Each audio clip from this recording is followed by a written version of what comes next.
بسم اللہ الرحمن الرحیم قل هو اللہ احد اللہ الصمد لم یلد ولم یولد ولم یکن لہ کفوا احد۔ اکادمی ادبیات پاکستان قومی ورثہ و ثقافت ڈویژن کے زیر اہتمام سلسلہ تقاریب بعنوان اہل قلم سے ملیے کے تحت ممتاز شاعرہ اور ادیبہ محترمہ ثروت محی الدین کی تقریب اعزاز میں تمام معزز شرکائے کرام کا خیر مقدم ہے۔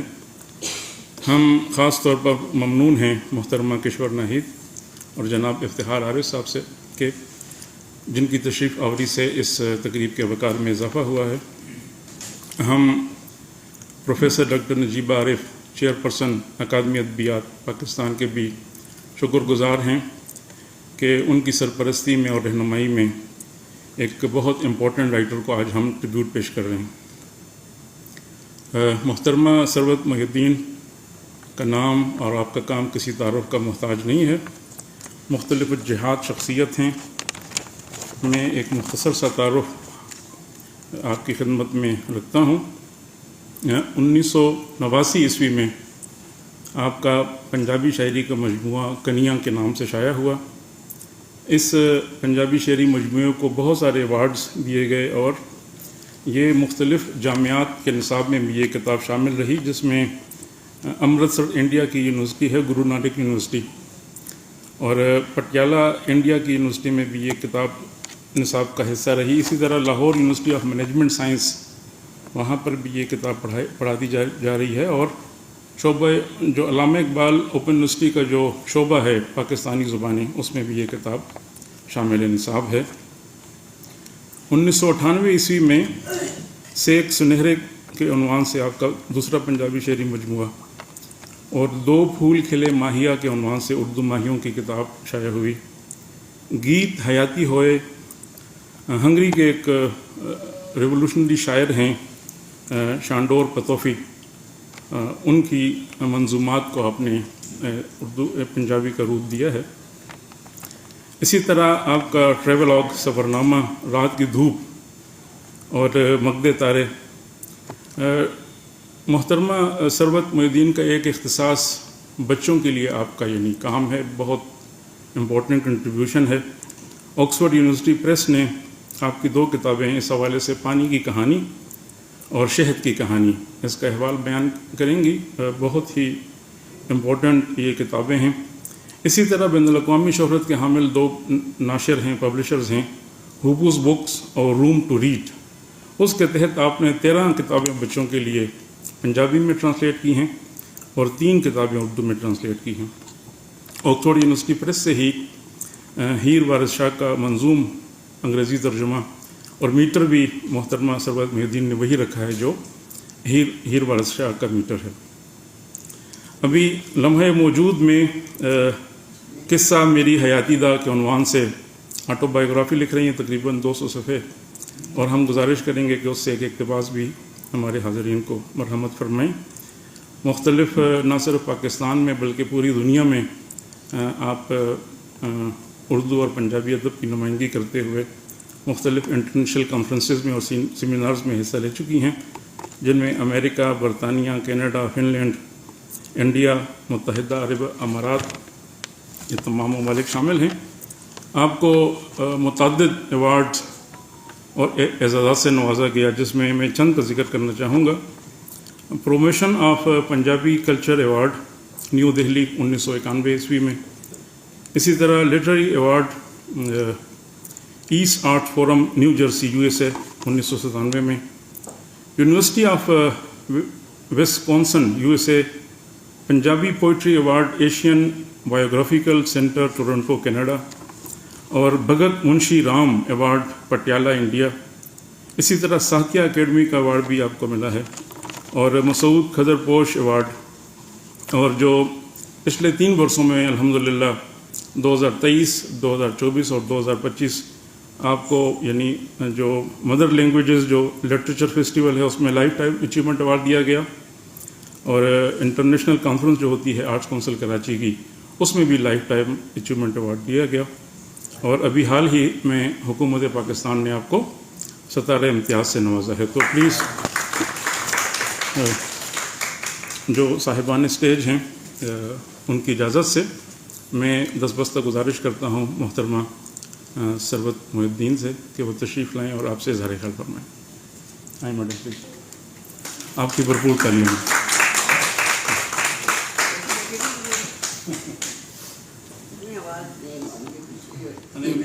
بہت شکریہ پاکستان اکیڈمی آف لیٹرز اور ڈاکٹر نجیبہ آپ کا کہ آپ نے میرے لیے یہ تقریب رکھ کے بڑی میری عزت افزائی کی.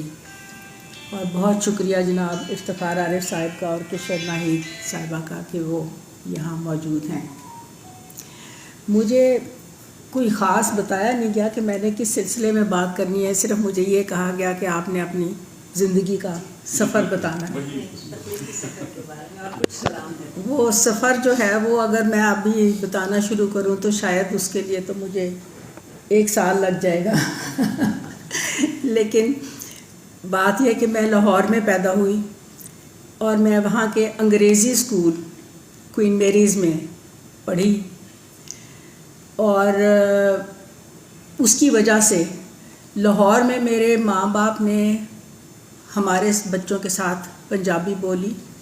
ہم سب بہن بھائی آپس میں پنجابی بولتے تھے جو ہماری مدر لینگویج ہے. سارے رشتہ دار پنجابی بولتے تھے، تو گھر میں صرف پنجابی بولی جاتی تھی. سوشلی اردو تب بولی جاتی تھی جب کوئی مہمان آتے تھے. اسکول میں ہم ٹوٹلی انگریز پڑھ رہے تھے کیونکہ وہاں ہمارے زمانے میں تو ساری ٹیچرز بھی انگریز ہوتی تھیں اور ہماری کتابیں تک انگلینڈ سے آیا کرتی تھیں. انگریزی، اردو اور پنجابی تینوں زبانیں میرے لیے مادری زبانوں کی طرح ہیں کیونکہ میں ان کے ساتھ اکٹھے پل کے بڑی ہوئی ہوں. اس حد تک کہ اسکول میں جو کھیلیں ہم کھیلتے تھے بچپن میں وہی کھیلیں ہم گھر میں بھی کھیلتے تھے. لیکن اب میں سوچتی ہوں کہ سوئچ اوور کرنے میں 1 سیکنڈ نہیں لگتا تھا. مثلاً اسکول میں ہم کھیلتے تھے ہائیڈ اینڈ سیک، گھر میں ہم کھیلتے تھے لکن میٹی. اسکول میں جب ہم نے باری لینی ہوتی تھی پوگنے کے لیے ہم گاتے تھے اینی مینی مائنا مو، اور گھر میں ہم گاتے تھے اکڑ دکڑ بمبے بو. اسی طرح اسکول میں 7 ٹائلز کھیلتے تھے، گھر میں پٹھو گرم کھیلتے تھے. اسکول میں ہم ہاپ اسکاچ کھیلتے تھے، گھر میں ہم کیڑی کاڑا کھیلتے تھے. اور ہر کھیل کے ساتھ ایک گیت جڑا ہوتا ہے، اور وہ گیت بھی سوئچ اوور کرنے میں کبھی کوئی مشکل نہیں ہوئی. میرے لیے یہ تینوں زبانیں ہی بالکل میں ان کے ساتھ پل کے بڑی ہوئی. کافی شارٹ کر کے بتا رہی ہوں اپنی زندگی کے حالات کے. میٹرک کا امتحان دیا تو میری شادی ہو گئی. ایکچولی میٹرک کا امتحان دینے سے پہلے ہی منگنی ہو گئی تھی، اور روایتی طریقے سے جو کہ ہمارے زمانے میں طریقہ تھا، یا ہماری فیملی میں تو کم از کم یہی طریقہ تھا کہ ماں باپ طے کرتے تھے اور شادی ہو جاتی تھی. اور اس عمر میں 16 سال کی عمر میں تو اتنا شعور بھی نہیں ہوتا کہ یہ کیا ہو رہا ہے، سوائے اس کے کہ خوش ہو جاتی ہیں بچیاں کہ چلو جی میری شادی ہو رہی ہے. اور اس کے بعد یہ ہوا کہ میں جب شادی ہو کے اپنے سسرال میں آئی جیل روڈ پہ، تو ایک بہت بڑا جو چینج آیا میری زندگی میں وہ یہ کہ گھر میں ہم سنگل یونٹ فیملی تھے. امی ابا اور ہم 7 بچے، 2 بھائی 3 بہنیں اور پھر 2 بھائی. رشتہ داروں کے ساتھ ملنا جلنا ہوتا تھا مگر گھر میں صرف ہم سنگل یونٹ فیملی تھے. جب میں سسرال میں آئی تو بہت بڑا چینج تھا کیونکہ میرے جو سسر تھے وہ گدی نشین تھے. وہاں سارے گھر میں بے شمار لوگ رہتے تھے، بہت سارے مرید ہوتے تھے، دن رات صبح کا لنگر شام کا لنگر، مطلب ایک پورا وہ ایک پوری دنیا تھی جس میں آ کے مجھے بہت اچھا لگا کیونکہ میری عمر ایسی تھی 16 سال کہ میری سب سے دوستی ہو گئی، بڑوں سے بھی چھوٹوں سے بھی. اور مگر ہوا یہ کہ جب میرے 3 بچے پیدا ہو گئے، وہ بیچ میں سے میں چھوڑ کے بتا رہی ہوں کہ میرے میاں انجینئر ہیں اور وہ کیلٹکس میں اس زمانے میں جب میری شادی ہوئی تو جاب کرتے تھے. پہلے ہماری پنڈی پوسٹنگ ہوگی, پھر کراچی ہوگی, پھر وہاں سے انہوں نے سوچا کہ اب میں وہ اس لیول پہ پہنچ گئے تھے کہ جہاں اس کے آگے اور پروموشن مطلب نہیں وہ پہنچ گئے تھے جہاں تک پہنچنا. تو انہوں نے اپنی انجینئرنگ کے بعد کیونکہ اپنا پوسٹ گریجویٹ کیا تھا سویڈن سے, گوتھمبرگ سے, والوو کے ساتھ, تو انہوں نے اس سٹیج پہ سوچا کہ بس اب میں یہ کیلٹکس کی نوکری نہیں کروں گا, میں اپنا جاب شروع کروں گا. سو ہم کراچی سے واپس لاہور شفٹ ہو گئے, وہاں سے ریزائن کر دیا انہوں نے. جب لاہور آ گئے جیل روڈ پر تو میرے اس وقت 2 بچے تھے, تو وہ آ کے تھوڑا وہ گھر کی ذمہ داری اور وہ ساری چیز ختم ہو گئی جو کراچی میں سوشل لائف بھی بہت تھی, امریکن آئل کمپنی تھی اوبیسلی.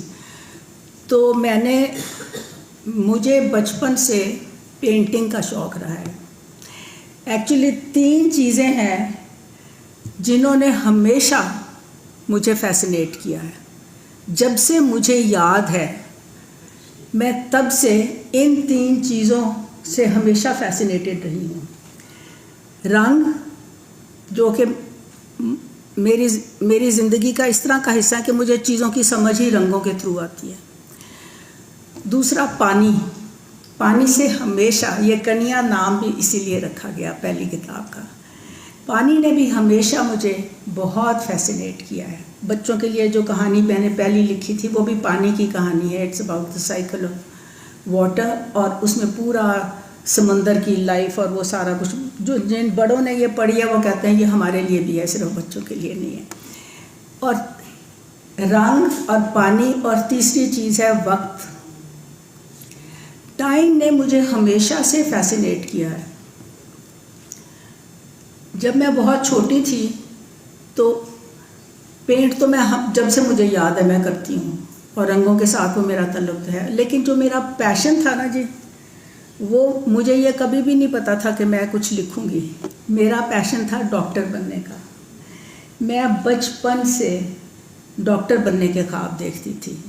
ہم لاہور میں, ہمارا گھر تھا مزنگ روڈ پہ, تو ہمارے گھر کے بالکل اپوزٹ تھا فاطمہ جناح میڈیکل کالج, اور اس کے ساتھ اکراس دا روڈ تھا سر گنگا رام ہاسپٹل.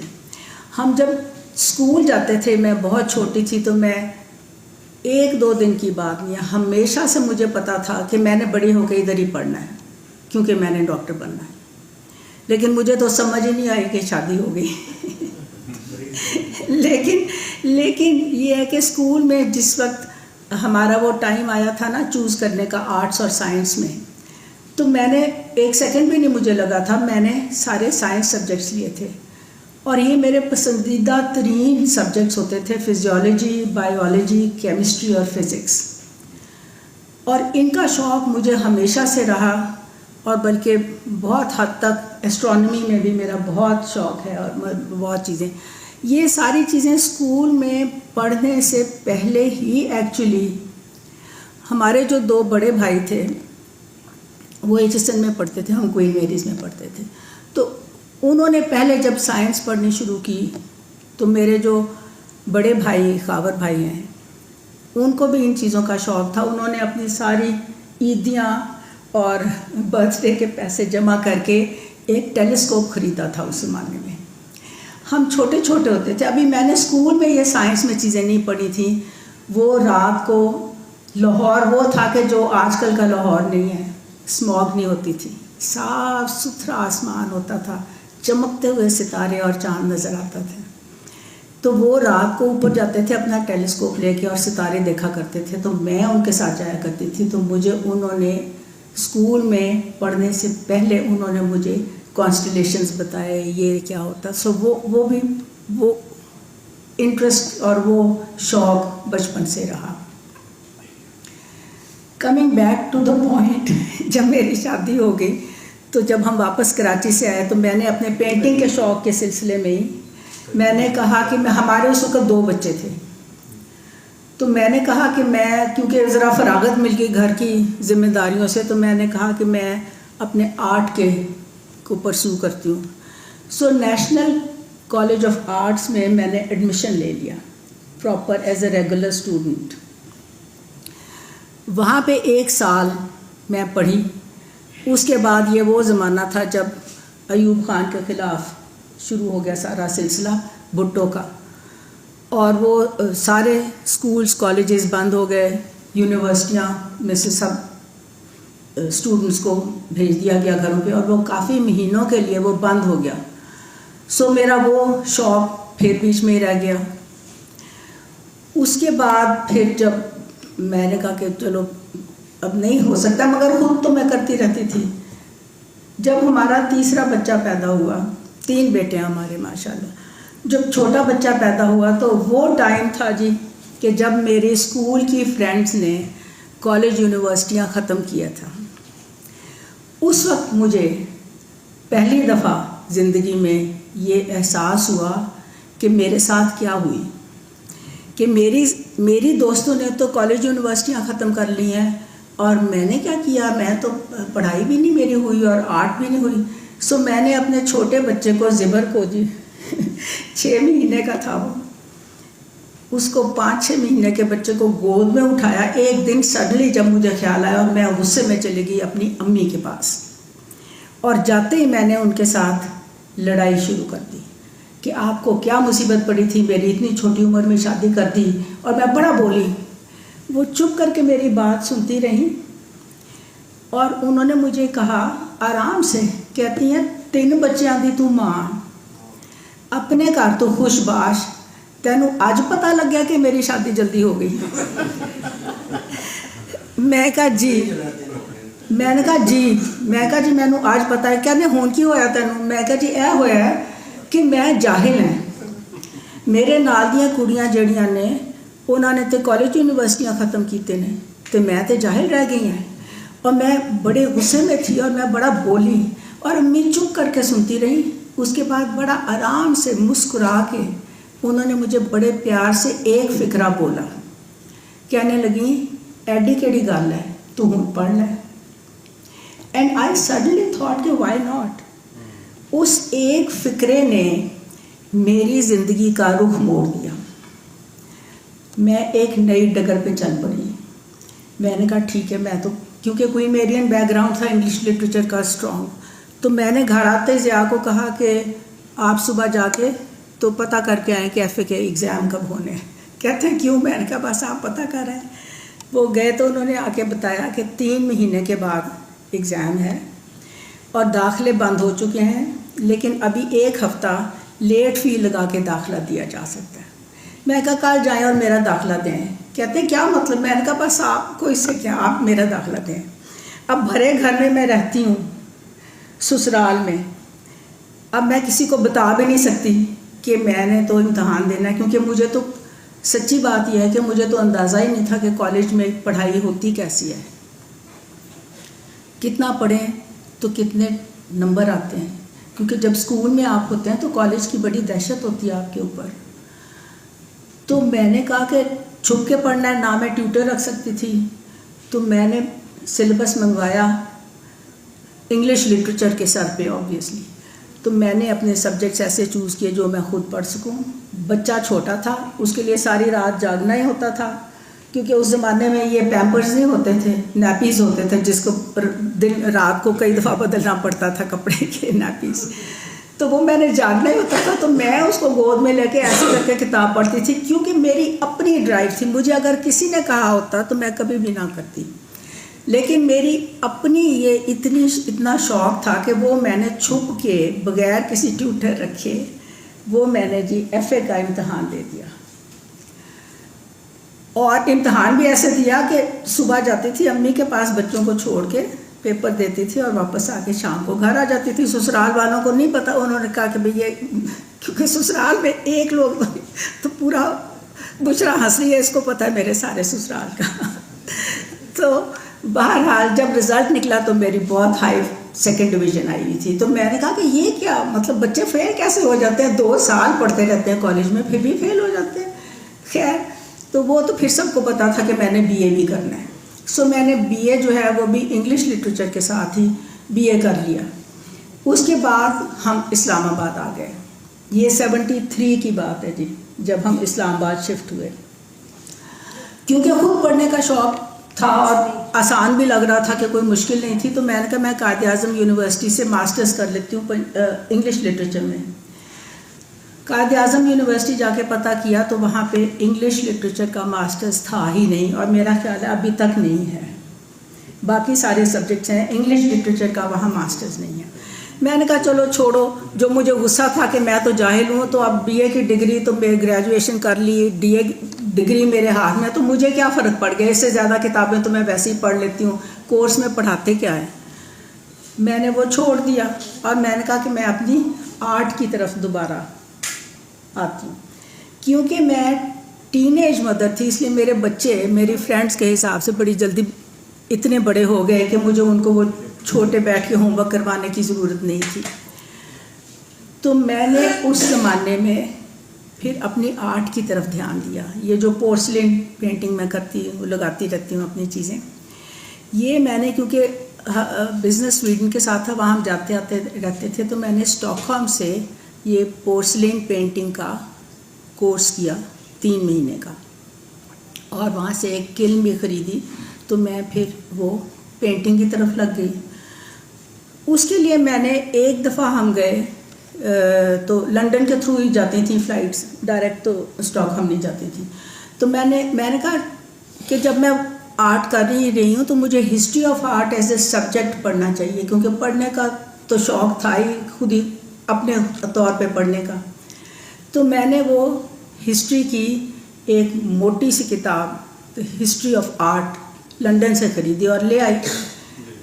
یہ 85 کی بات ہے، مجھے اس لیے یاد ہے کہ وہ میری شاعری کا سال تھا، جب میں نے وہ کتاب لا کے گھر میں، صبح ضیاء چلے جاتے تھے دفتر، بچے جاتے تھے اسکولز میں، تو صبح کا ٹائم عورت کا اپنا ٹائم ہوتا ہے، وہ اس کی مرضی ہوتی ہے کہ چاہے وہ شاپنگ کے لیے نکل جائے، چاہے وہ لیڈیز لنچز پہ چلی جائے، چاہے وہ گوسپ کرے فون پہ، یا وہ پڑھائی کر لے۔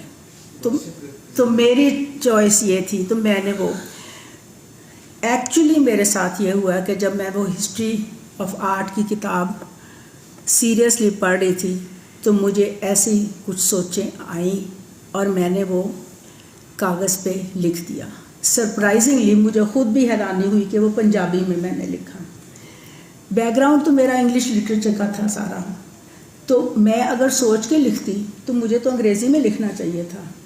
میں نے پنجابی میں ایک نظم لکھی، جو نظم میری اس کنیا کتاب کی سب سے پہلی نظم اسی طرح چھپی ہے۔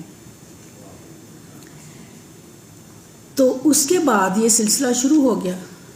وہ نظم آپ کو میں سنا دیتی ہوں، 4 لائنوں کی چھوٹی سی نظم تھی، کیونکہ وہ جیسے اتری ویسے میں نے لکھ دی۔ کڑیاں چڑیاں کھیڈن کھیڈاں، ککلی گدے پاون، کڑیاں چڑیاں کھیڈن کھیڈاں، ککلی گدے پاون، ناچ نہ بدلن گیت نہ بدلن، ناچ نہ بدلن گیت نہ بدلن، مطلب بدل دے جاون۔ یہ میں نے لکھی اور میں نے پرچی کے اوپر لکھ کے اپنے ڈیسک کے خانے میں ڈال دی، کیونکہ اسکول کے زمانے کی عادت پڑی ہوئی تھی کہ میں تاریخ ضرور لکھ دیتی ہوں ہر چیز کے اوپر۔ تو میں نے تاریخ لکھ کے، اب ہوا یہ کہ وہ سلسلہ شروع ہو گیا، جیسے پانی ہوتا ہے نا جی، وہ جب کسی جگہ جمع زیادہ ہو جاتا ہے نا زمین کے نیچے، تو پھر وہ اپنے زور سے اپنا راستہ خود بناتا ہے، وہ چشمہ بن کے باہر نکلتا ہے۔ میرے ساتھ کچھ ایسا ہی ہوا، کیونکہ یہ میرے بچپن کی ہمیشہ کی میری سوچیں تھیں جو شاعری کی صورت میں خود بخود، مطلب بغیر میرے ارادے کے وہ چشمہ ابل پڑا اور میں وہ لکھنا شروع ہو گئی۔ گھر میں کسی کو پتہ نہیں تھا، اس لیے کیونکہ میرے میاں کے ساتھ میں ہماری بہت مصروف زندگی تھی۔ صبح وہ سارا دن دفتر ہوتے تھے، بچے اسکول ہوتے تھے، شام کو جب وہ آتے تھے تو اسلام آباد میں ہم رہتے تھے، سویڈن کے ساتھ ہمارا بزنس تھا، تو ہماری شامیں ضرور بہت بزی ہوتی تھیں، کسی نہ کسی امبیسڈر کے کوئی ڈنرز ہو رہے ہیں، کوئی نیشنل ڈیز ہو رہے ہیں، یا ہمارے گھر پہ کوئی ڈیلیگیشنز آئے ہوئے ہیں۔ تو اس لیے مجھے یہ نہیں کہ میں نے کچھ چھپانا چاہا، پر مجھے موقع ہی نہ ملا کہ میں ان کو بتاؤں کہ میں کچھ لکھتی ہوں، اور نہ میں نے ضرورت سمجھی، اس لیے کہ میں نے سوچا میری اپنی سوچیں ہیں، میں لکھ دیتی ہوں بس، یہ کوئی ایسی چیز ہی نہیں ہے۔ کوئی 1.5-2 سال میں لکھتی رہی۔ یہ جو میری کتاب ہے کنیا، یہ ساری نظمیں تقریباً میں لکھ چکی تھی۔ جس وقت مجھے یہ خیال آیا کہ اگر ٹھیک ہے میری مادری زبان ہے، لیکن اگر میں پنجابی میں لکھ رہی ہوں تو مجھے پنجابی پڑھنی چاہیے۔ پھر میں نے اس وقت پنجاب یونیورسٹی سے پنجابی لٹریچر میں اپنا ماسٹرز کیا، اور وہ پہلے کیا کیونکہ مجھے سب لوگ کہتے تھے کہ تم کتاب چھپوا لو۔ میں نے کہا نہیں، پہلے میں ماسٹرز کروں گی پھر کتاب چھپواؤں گی۔ اور میں خود اس چیز سے حیران ہوں، وہ جو سائیکالوجی میں کہتے ہیں نا کہ ایک کلیکٹیو نالج ہوتا ہے جو چلا آ رہا ہوتا ہے کہیں سے۔ ماسٹرز کرنے کے بعد میں نے ایک لفظ بھی اپنی ان نظموں میں سے نہیں بدلا، کیونکہ لنگوسٹک غلطی کوئی نہیں تھی اس میں۔ سوچیں تو میری تھیں لیکن لنگوسٹک غلطی کوئی نہیں تھی اس وقت جب میں نے کچھ بھی نہیں پڑھا ہوا تھا، اس وقت جب میں نے ماسٹرز کیا۔ تو یہ کتاب اس طرح، اچھا جب میں لکھ رہی تھی نا، 1.5-2 سال ہو گئے مجھے لکھتے ہوئے، ابھی امتحان کا نہیں سوچا تھا۔ کہانیوں میں سے پوری الف لیلا کی کہانی ہے۔ وہ یہ ہوا کہ میں نے سوچا کہ اگر میں لکھ رہی ہوں اس میں تو مجھے پڑھنا تو چاہیے نا اس زبان کو۔ ہم تو ڈیفوڈلز پڑھ کے بڑے ہوئے تھے جی، ہم تو کیٹس اور ورڈزورتھ کو پڑھ کے بڑے ہوئے تھے، ہمیں کیا پتہ یہاں کی کیا چیزیں۔ تو میں گئی نجم بھائی کے پاس، نجم حسین سید، وہ میرے دیور ہیں لاہور میں، he is an authority on Punjabi literature. میں ان کے پاس ایک دن گئی اور میں نے ان کو جا کے کہا کہ نجم بھائی مجھے یہ بتائیں کہ میں نے پنجابی پڑھنی ہے تو میں کیا پڑھوں۔ انہوں نے مجھے غور سے دیکھا، کہتے ہیں تو انہوں کی ہوا ہے لٹرلی انہوں نے مجھے کہا تو انہوں کی ہوا ہے۔ میں کہا جی مینوں اے ہویا ہے کہ میں کچھ لکھ دی ہیں پنجابی چ۔ کہتے نے کی لکھ دیو؟ میں کہا جی میں کچھ نظمیں لکھی ہیں۔ کہتے نے دکھاؤ۔ میں کیا وہ اسلام آباد پہ نے، اگلی دفعہ آئی تھے لے آواں گی۔ خیر ہم جاتے اس لیے رہتے تھے کیونکہ ایک تو فیملی ساری میری بہن بھائی اور ضیاء کی پوری فیملی لاہور میں تھی، دوسرا ضیاء کا آفس بھی لاہور میں تھا۔ جب انہوں نے اپنا کام شروع کیا تو ہیڈ آفس یہاں رکھا تھا، باقی ان کے جو کراچی اور لاہور ویسے تو ان کو جانا تو پڑتا تھا، اور فیملی وہاں تھی تو ہم تو موقع ڈھونڈتے تھے، یہاں اکیلے تھے کہ ہم ہر وقت جاتے تھے۔ تو اگلی دفعہ میں گئی تو میں کوئی 15-16 پرچیاں تاریخیں لکھی ہوئی اپنی نظموں کی لے گئی، اور میں نے جا کے نجم بھائی کو دی۔ میں نے کہا میں یہ لکھتی ہوں۔ جیل روڈ پہ آپ کو حفیظ صاحب شاید پتہ ہی ہوگا، وہاں پہ سنگت چلتی رہی ہے نجم بھائی کی، ابھی بھی چلتی ہے، اس میں کلاسیکل پوئٹس کو پڑھتے ہیں۔ تو وہ شروع ہوئی تھی 72 سے، ہم 73 میں یہاں آ گئے تھے، لیکن میں جب کبھی جاتی تھی اور وہ اگر وہ ویکلی ہوتی تھی تو اگر میں وہاں ہوتی تھی تو میں اٹینڈ کر لیتی تھی، مگر مجھے اس طرح یہ اس کا وہ نہیں تھا، مطلب پڑھائی نہیں کی تھی میں۔ تو جب میں نے ان کو وہ اپنی 15-16 پرچیاں پکڑائیں تو انہوں نے بڑے غور سے وہ پڑھی اور کہنے لگے کہ انہوں نے سنبھال کے رکھو، کیونکہ تمہیں خود بھی اندازہ نہیں ہے کہ تسی کی لکھیا ہے۔ وہ ساری نظمیں اس میں موجود ہیں۔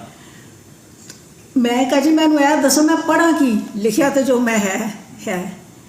وہ اٹھ کے گئے اندر کمرے میں سے، شاہ حسین کی کافیوں کی کتاب لائے اور وہ میرے ہاتھ میں پکڑائی اور کہنے لگے کہ ایتھوں شروع کر دو۔ یہ کتاب کا انتصاب بھی میں نے شاہ حسین کی ایک کافی کی ایک لائن سے کیا ہے، کہے حسین فقیر سائندہ اسی ٹپن ٹپ نکلیا سے۔ وہ ٹپن جو ٹپ پیا سی نا میں، وہ اس کا انتصاب ہے۔ تو میں نے جی پھر جس وقت اس کو اسلام آباد واپس آ کے پڑھا تو اس وقت پہلی دفعہ مجھے یہ اندازہ ہوا کہ میں کہاں ادھر ادھر بھٹک رہی ہوں، مطلب میں تو جیسے تیر نشانے پہ لگتا ہے نا، مجھے ایسے محسوس ہوا کہ میں تو یہ ہوں، میں کہاں، مطلب ادھر ادھر میں کیا کر رہی ہوں۔ پھر میں نے سب کو پڑھا، بابا فرید کو اخیر میں پڑھا کیونکہ ان کی زبان ذرا مشکل ہے، شاہ حسین کو پڑھا، بلے شاہ کو پڑھا، سلطان باہو کو پڑھا،